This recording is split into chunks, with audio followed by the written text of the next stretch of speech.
Hello, my name is Michael David, and this is my video soap note for week 4. I have here is Miss AV, a 7-year-old female who arrived with her mother for a well-child visit. Their chief complaints is they're here for a well-child visit.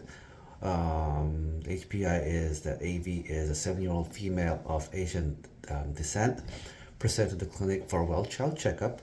She was previously seen by another pediatrician, but her mother has moved here because she preferred the provider we have over here. The mother actually is from another Asian country and speaks considerable English, but has difficulty in reading. The patient lives with both parents and a 1-year-old brother. The patient is learn-oriented ×4 and energetic.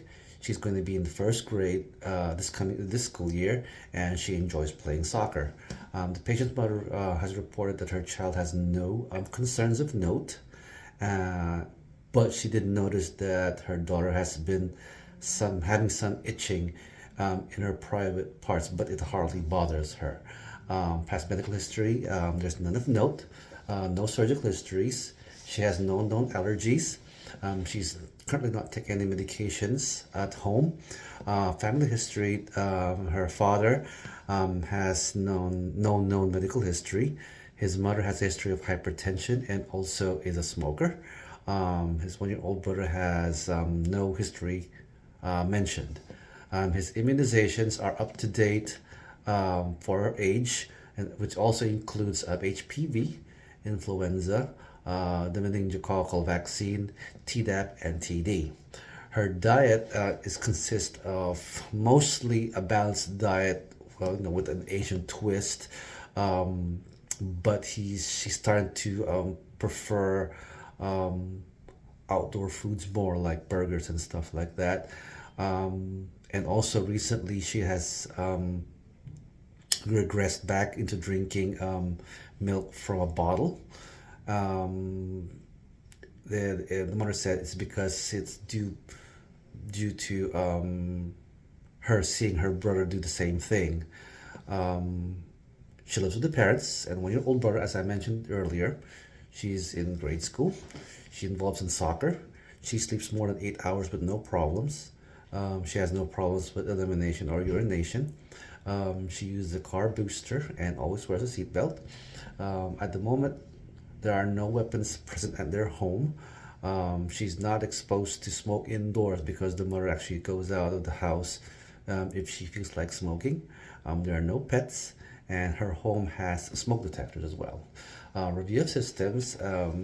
She denies any unusual weight changes, fever or fatigue or sleep problems. HENT, she does have blurred vision, but denies any deviations. She has no hearing difficulties, no breathing problems, no problems in eating and swallowing. Cardiovascular wise, she denies chest pains, she denies cyanosis, flushing or tachycardia. Respiratory wise, she denies any cough, wheezing, or dyspnea. GI wise, she denies any nausea and vomiting and no constipation or diarrhea. Genital urinary, she denies burning or painful urination, and she denies straining. She denies straining on bowel movements. Skin wise, she denies any rashes or skin breaks, but does admit on some itching in her perineal area. Objective wise, her blood pressure is 112/58, heart rate of 100, respiratory rate of 20, temperature of 98.5, saturation of 97. Her height is 122 centimeters high. Her weight is 52.7 pounds and has a BMI of 16. Upon physical examination, she appears to be generally healthy, well nourished, with no signs of any distress. Her skin appears dry and intact with normal turgor. The color is appropriate for her ethnicity, and there's no lesions or elevations noted. HEENT, her head is asymmetrical and normocephalic. Eyes are positive perla, no icterus, positive EOMs. She does wear eyeglasses. She has normal hearing acuity. Her oral mucosa is pink and moist and no tonsillar swelling.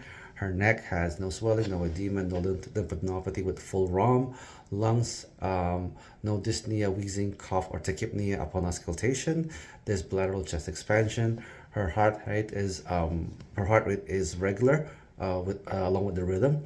There are no friction rubs, gallops, or murmurs heard. Her abdomen is flat, soft, and non-tender. Bowel sounds are present and no mass on palpitation. Genitourinary. We did notice some white cheesy substance around the vaginal area. There's a slight bloody discharge. There's positive pruritus. There is some redness, but there's no tenderness noted. Her extremities all have full ROM, and there's no decrease in muscle tone. Neurological wise, she has no weakness, she has no paralysis, no confusion. Her aptitude is appropriate for age, but as I mentioned before, she has regressed back to a bottle feeding at night times. Assessment with her condition is vaginal candidiasis, in which the patient has vaginal opening appears to be normal, but a cheesy substance and slight bleeding is noted. The mother has stated that she has been scratching her vaginal area lately, so it must have been caused by trauma due to scratching with the fingernails. There's no foul odor, no discharge, no on underwear. The cause of bleeding was, like I said, was attributed to skin breaks, and no sign of other trauma was noted.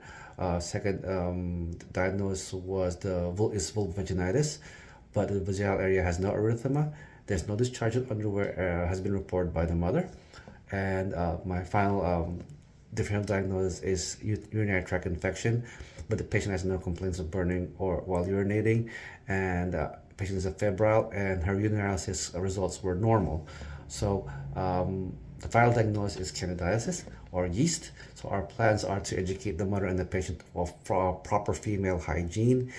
We educate the patient how to properly wipe her privates from front to back. We have also advised the mother to have the patient wear white breathable cotton underwear.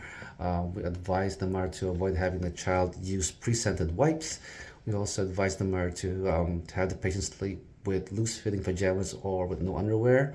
And for medication, we actually prescribe Gyne-Lotrimin 1% vaginal cream to apply a thin layer to the vaginal area daily for 2 weeks, and to follow up within the next child visit, or call early if symptoms persist or becomes worse. That's it for today. Thank you very much for listening, and have a wonderful day.